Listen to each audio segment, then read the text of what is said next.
อันนี้สายพันธุ์ใหม่ของผมเนี่ยมี10,000 กว่าสายพันธุ์ใหม่เลยแล้วฮะถ้าขยายแล้วปุ๊บอันนั้นพี่นะพื้นที่ที่พอเราเนี่ยใดอ่ะเพราะมันเจอปัญหาอยู่ว่า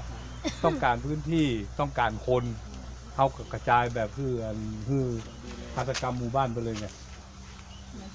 คือมันมีซิทจะไปขึ้นเขาจะจ้างแรงงานไทยใหญ่มามันตั้งคุมคนมันได้เรื่องคนมาเดียวมันเหมือนง่ายเหมือนสมัยก่อนเนี้ย